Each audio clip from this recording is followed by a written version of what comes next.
Hi friends, welcome back to my channel. This is Keerthi Charan. ఇది పచ్చిపసుపు అండి. సో పచ్చిపసుపు పులుసు చేస్తున్నాను నేను ఇప్పుడు. సో దానికి కావాల్సిన పదార్థాలు, ఫస్ట్ ఇది నేను మీకు ముందు చూపించింది తొక్క తీయని పచ్చిపసుపు. సో అదొకటి తీసుకోవాలి, ఇలా తొక్క తీసి. తర్వాత ఏంచి ఒక అల్లం ముక్క, ఒక చిన్న సైజు అల్లం ముక్క తీసుకోవాలండి. నెక్స్ట్ ఒక 5 వెల్లుల్లి రెబ్బలు, ఒక పెద్ద సైజు ఉల్లిపాయ తీసుకోవాలి, పీసెస్ కింద కట్ చేసుకోవాలి. తర్వాత సరిపడంత కరివేపాకు, కొత్తిమీర, ఒక స్పూన్ జీలకర్ర, ఒక 3 స్పూన్లు ధనియాలు అండ్ నిమ్మకాయ సైజ్ అంతా చింతపండు తీసుకొని ఇందులో కొంచెం వాటర్ వేసుకొని మనం పులుసు చేసుకోవాలండి. సో లెట్ us స్టార్ట్ పచ్చి పసుపు పులుసు. ఇప్పుడు మీకు చూపించిన ఇవన్నీ మనం మిక్సీ చేసుకోవాలి, ఒక్క చింతపండు తప్ప. చింతపండు అనేది మనం ఈ ముద్ద వేపుతున్నప్పుడు పులుసులో వేసుకోవాలి. చూడండి, నేను అన్నీ ఒక్కొక్కటి వేసి చూపిస్తున్నాను మీకు. సో మిక్సీ జార్లో ఇప్పుడు నేను మీకు ఏవేవైతే అన్నీ చూపించానో అవన్నీ మిక్సీ జార్లో వేసి మనం మిక్సీ చేసుకోవాలండి. ఒక పేస్ట్ కింద మిక్సీ చేసుకోవాలి. మిక్సీ చేసేసి నేను మీకు ముద్ద చూపిస్తాను. ఇప్పుడు నేను మీకు ముందు చూపించినవన్నీ పేస్ట్ చేసుకుంటే ఇదిగోండి ఇలా అయింది మిక్స్చర్. ఇదేంటంటే మనం కరివేపాకు, కొత్తిమీర ఎక్కువ వేసుకోవడం వల్ల సో గ్రీన్ కలర్లో వచ్చింది.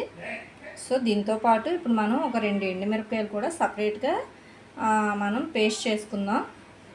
ఒకవేళ మీకు కారం ఎక్కువ కావాలనుకుంటే మీరు ఇంకా ఎక్కువ వేసుకోవచ్చు. ఇప్పుడు అందులోనే ఒక 2 ఎండుమిరపకాయలు, కొంచెం ఉప్పు,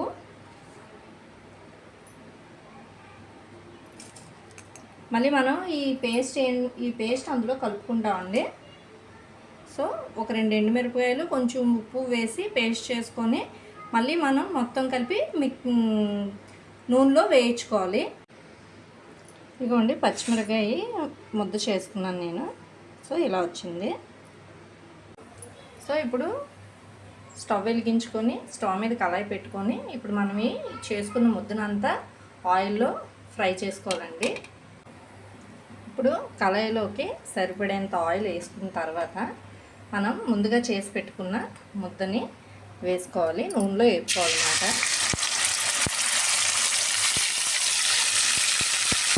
అలాగే పచ్చిమిరపకాయలు ఏదైతే వేసుకున్నామో అది కూడా వేసుకోవాలి. వేసుకొని ఈ ముద్దని ఆయిల్లో బాగా ఫ్రై చేయాలి.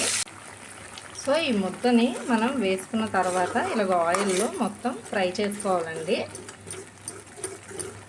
సో ఇలాగ గరిటతో కలుపుతూ మనం ఈ ముద్దని ఫ్రై చేసుకోవాలి. ఇది బాగా దగ్గరికి అయ్యేటప్పటికి మనకి ఆయిల్ పైకి తేలుతుంది.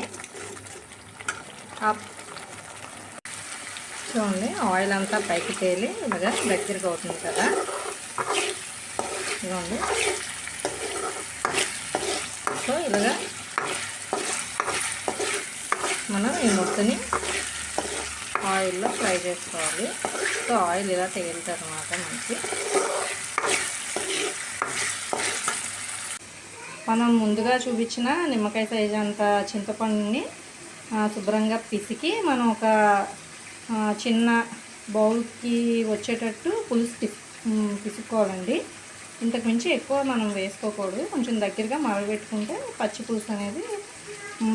పులుసు అనేది మనకి అన్నంలో కలుపుకోవడానికి బాగుంటుంది. సో ఇది బాగా వేగిపోయింది కాబట్టి మనం ఇందులోకి పులుసు యాడ్ చేసుకున్నాం. సో ఇప్పుడు పులుసు అనేది యాడ్ చేసుకోవాలి. సో ఇప్పుడు మనం ఈ పులుసుని అనేది మరగబెట్టుకోవాలండి. సో ఈ పులుసు కూడా మనకి మరిగిందని ఎలా తెలుస్తుంది అంటే, మనకి పులిహోరలోని మనం చింతపండు మరగబెట్టుకున్నప్పుడు ఆయిల్ ఎలా బయటకు వస్తుందో సేమ్ అదే విధంగా మనకి పులుసు మొత్తం మరిగినప్పుడు ఆయిల్ అనేది బయటకు వస్తుంది. సో ఇది బాగా మరిగినప్పుడు ఇలాగ ఆయిల్ బయటకు వచ్చేస్తుంది.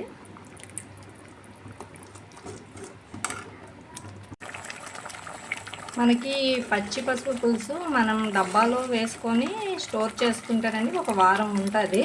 మనం రోజు అన్నం కలుపుకునే ముద్దలో అంటే తొలి ముద్దలో కూడా మనం దీన్ని వేసుకొని తినొచ్చండి. సో మనం డైలీ ఒక వారం నిల్వ ఉంటుందండి ఈ పచ్చి పసుపు పులుసు అనేది. సో ఆయిల్ అనేది బాగా కనిపిస్తుందండి. సో పచ్చి పసుపు పులుసు రెడీ అయిపోయింది.